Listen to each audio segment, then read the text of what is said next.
Hello student, स्वागत है सभी बच्चों का आज के हमारी इस क्लास में। और आज हम चैप्टर नंबर 3 स्टार्ट करने वाले हैं, linear equation in two variables.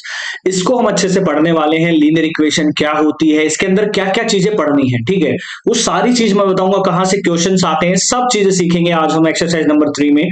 Previous 2 exercise हो चुकी हैं आपकी। जिसने क्लास अभी तक जाके नहीं देखी है, कंप्लीट प्लेलिस्ट है क्लास 10 मैथ्स की, वहां से जाके चेकआउट कर सकते हैं। जरूर जाके सीखिए, सारी चीजें सीखिए और शेयर जरूर कर दीजिए सेशंस को, है ना।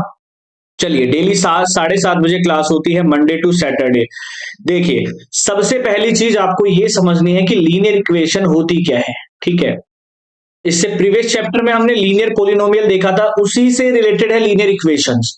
लीनियर इक्वेशन क्या होती है कि जिसके अंदर जो वेरिएबल्स होते हैं ना, उसकी जो हाईएस्ट पावर होती है 1 होती है। जैसे इसके अंदर 2 वेरिएबल है और हम 2 वेरिएबल की बात कर रहे हैं, लीनियर इक्वेशन इन 2 वेरिएबल्स की हम बात कर रहे हैं। तो इसके अंदर 2 वेरिएबल हैं, एक एक्स है एक वाई है, लेकिन दोनों की हाईएस्ट पावर 1 है। तो ऐसी इक्वेशन क्या होती है, लीनियर इक्वेशन होती है। 2 वेरिएबल की बात हम कर रहे हैं यहां पर, और इक्वल का साइन आ गया इसलिए हम इसको इक्वेशन कह देंगे। अगर डायरेक्ट हमारे पास ये आता, ठीक है, या फिर 2x स्क्वायर प्लस में 3 आता, उसको पोलिनोमियल हम कह देते हैं, अलजेब्रिक एक्सप्रेशन भी उसको हम कहते हैं। तो हम बात करेंगे लीनियर इक्वेशन इन 2 वेरिएबल की, ठीक है। अब इसके अंदर बहुत बहुत इंपॉर्टेंट ये टेबल रह जाती है, ठीक है, क्लास 10th के हिसाब से। एमसीक्यू यहां से मोस्टली पूछा जाता ही जाता है। अब वो कई तरीके से पूछा जा सकता है, ठीक है। फॉर एग्जाम्पल हम समझते हैं, मैं 2 इक्वेशंस लेकर चलता हूं। देखिए, पहला एग्जाम्पल ध्यान से समझिएगा।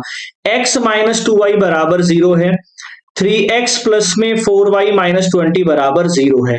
अब यहां पर देखिए इसने क्या कर रखा है कि ये पेयर ऑफ लाइन हमें दी गई है। अब a1 a2 b1 b2 c1 c2 ये क्या है हमें नहीं पता है, ठीक है। तो ध्यान रखिएगा, पहली इक्वेशन की बात मैं कर लेता हूं यहां से ना। पहली इक्वेशन, तो पहली इक्वेशन में जो x का वेरिएबल होता है वो a1 होता है, यानी कि यहां पर 1 है, और b1 होता है वो y का वेरिएबल यानी कि 2 है, और c1 होता है कांस्टेंट, यहां पर है नहीं तो 0 आ जाएगा। सेकंड इक्वेशन में देखिए, जो भी x का वेरिएबल होता है वो a होता है, यानी कि a2 हमारा 3 हो गया, b2 क्या हो जाएगा y का कोफिशिएंट यानी कि 4 हो गया, और c2 हमारे पास हो जाएगा माइनस का 20। ये होते हैं हमारे ए बी सी। अब कंपेयर कर लीजिए इनको, ठीक है, तीनों रेशियोज को कंपेयर कीजिए, a1 अपॉन a2 को, b1 अपॉन b2 को, और c1 अपॉन c2 को कंपेयर कर लीजिए। a1 अपॉन a2 1/3 आएगा, b1 अपॉन b2 -2/4 आएगा, और ये हमारा 0 आ जाएगा। तो आप इसके अंदर क्या देख पा रहे हैं, ठीक है, कि ये दोनों बराबर नहीं है और ये भी बराबर है, ये तीनों आपस में बराबर नहीं है। ये कंडीशन हमारे पास बन रही है।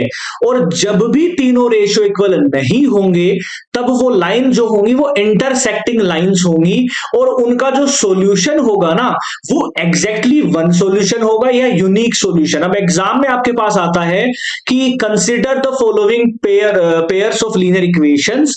आपको 2 इक्वेशन देगा, वहां आपको या तो ये दे देगा कि इंटरसेक्टिंग लाइंस है, कोइंसिडेंट लाइंस है, पैरेलल लाइंस है, नन ऑफ दीज है, या फिर आपको देगा कि एग्जैक्टली वन सॉल्यूशन या फिर यूनिक सॉल्यूशन होगा एक ऑप्शन में। एक ऑप्शन में इनफाइनाइट मैनी सॉल्यूशंस होगा, एक ऑप्शन में नो सॉल्यूशन होगा। तो आपको अगर कंपेयर करना आ गया, पता चल गया कि इस केस में होता क्या है, तब आप आराम से कर देंगे, पहली बात। चलो आगे हम बात कर लेते हैं, सेकंड की बात कर लेते हैं। अगर तीनों रेशियो बराबर आ रहे हैं कंपेयर करने पर, वो कोइंसिडेंट लाइन होगी और उसके बहुत सारे सॉल्यूशंस हो सकते हैं। आप याद कैसे रखेंगे कि अगर हमारे पास तीनों रेशियोज इक्वल आ रहे हैं तो इनफाइनाइटली मैनी सॉल्यूशंस होंगे, कोइंसिडेंट वो लाइंस होंगी। अगर आपके पास तीनों ही बराबर नहीं आ रहे हैं तो यूनिक सॉल्यूशन होगा, दोनों एक दूसरे के विपरीत हैं, ठीक है। अगर आपके पास पहले 2 रेशियो बराबर है और तीसरा बराबर नहीं है, तो वो पैरेलल लाइंस होती है, उसका कोई भी सॉल्यूशन नहीं होता है। तो मेरा कहने का मतलब है कि अगर आप लोगों ने इस टेबल को अच्छे से पढ़ लिया है, तो आपका 1 नंबर जो एमसीक्यू में आता है वो कहीं नहीं जाने वाला है, वो आपको मिलने ही वाला है। सबसे इंपॉर्टेंट चीज थी ये हमारी लीनियर इक्वेशन इन 2 वेरिएबल्स में। सबसे इंपॉर्टेंट पॉइंट मैंने आप लोगों को बताया है। लाइक जरूर करिएगा सेशन को, और शेयर सभी अपने दोस्तों से कर दीजिए, जो जो हमारी क्लास 10th में है। अब की बार सभी बच्चों से शेयर कर दीजिए। चलिए अब इसकी दूसरी इंपॉर्टेंट चीज की बात कर लेते हैं। भाई इक्वेशंस का सॉल्यूशन निकालना है हमें। सॉल्यूशन निकालने के आपके दो फॉर्मूले हैं। पहला आपका मेथड है सब्स्टिट्यूशन मेथड, ठीक है। तो दो ही मेथड्स के बारे में हम पढ़ेंगे क्लास 10th में, सब्स्टिट्यूशन मेथड और एलिमिनेशन मेथड। सबसे पहले आता है सब्स्टिट्यूशन मेथड। अब इसके नाम में ही पता चल रहा है कि सब्स्टिट्यूट, किसी ना किसी का वैल्यू सब्स्टिट्यूट हमें करनी है। एक एग्जांपल से समझाता हूं। दो लीनियर इक्वेशन हमारे पास में है, 7x माइनस 15y बराबर 2, x प्लस 2y बराबर 3। ये हमें दो इक्वेशंस दी गई हैं।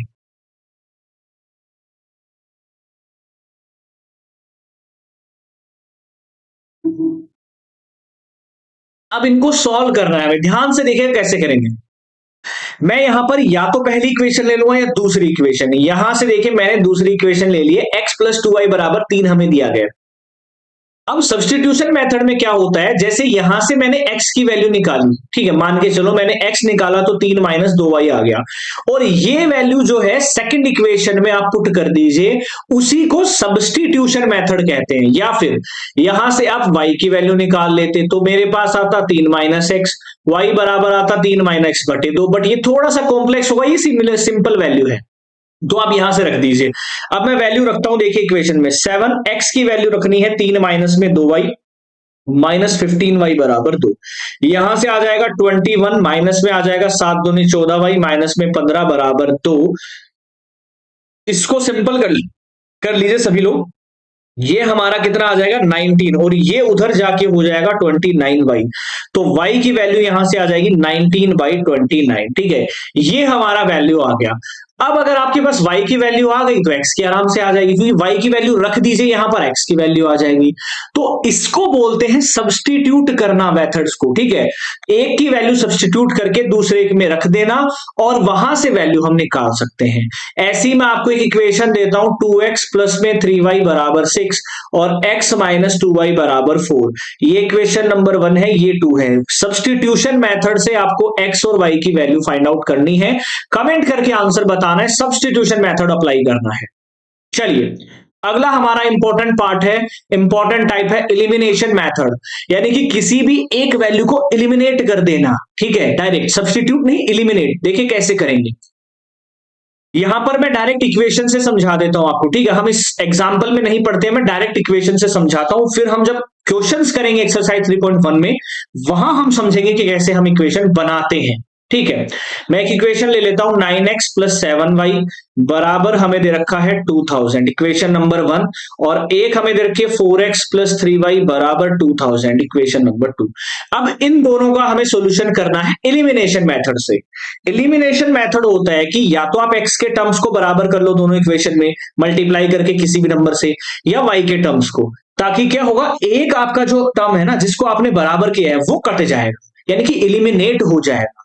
तो मैं क्या करता हूं, यहां से मैं x को ही बराबर करता हूं। देखिए इसको अगर मैं 4 से कर दूं, इसको मैं पूरी इक्वेशन को 9 से कर दूं, तो ये पूरा हमारे पास सिमिलर बना देगा 36x प्लस में 7 चौके 28y और प्लस में 4 दूनी 8000। इसको 9 से कर दीजिए तो वही 9 चौके 36x, 9 दिए 27 और यहां पर 9 दूनी 18 हो जाता है, ठीक है। ये हमारे पास आ गया। यहां से देखो x माइनस कर दीजिए दोनों इक्वेशंस को, तो ये हमारा कैंसिल हो गया।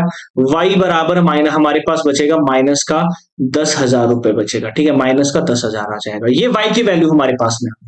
अब इसी वैल्यू को पुट कर दीजिए, या तो इस इक्वेशन में कर दीजिए, ठीक है, या दूसरे इक्वेशन में कर दीजिए और आप x की वैल्यू निकाल दीजिए। इसको बोलते हैं एलिमिनेशन मेथड। ये एलिमिनेट कर रहा है, समझ रहे हो मेरी बात, इसको बोलते हैं एलिमिनेशन। तो यही हमारा सॉल्यूशन होता है। यही तीन चीजें हैं जो हमें linear equation of two variables, जो pairs of linear equation two variable है, ये तीन चीजें आपको पढ़नी है यहां पर एक्सरसाइजेस में। पहला वो पूरी टेबल की कब यहां पर इंटरसेक्टिंग लाइंस होती हैं, कब कोइंसिडेंट लाइंस होती हैं, कब हमारी पैरेलल लाइंस होती हैं, या फिर कब यूनिक सॉल्यूशन होता है, कब हमारा इनफाइनाइट सॉल्यूशन होते हैं, कब हमारा नो सॉल्यूशन होता है। और दो चीजें हैं, सब्स्टिट्यूशन मेथड, एलिमिनेशन मेथड, ये आप लोगों को अच्छे से ध्यान में रखना है। तो अगर ये कंप्लीट कॉन्सेप्ट आप लोगों को समझ में आया हो तो लाइक जरूर करिएगा, शेयर अपने सभी फ्रेंड से कर दीजिएगा। कल एक्सरसाइज स्टार्ट करेंगे तो आज सभी लोग शेयर कर दीजिए अपने सभी स्टूडेंट से। जय हिंद। कमेंट करके अपने डाउट्स भी आप बता सकते हैं।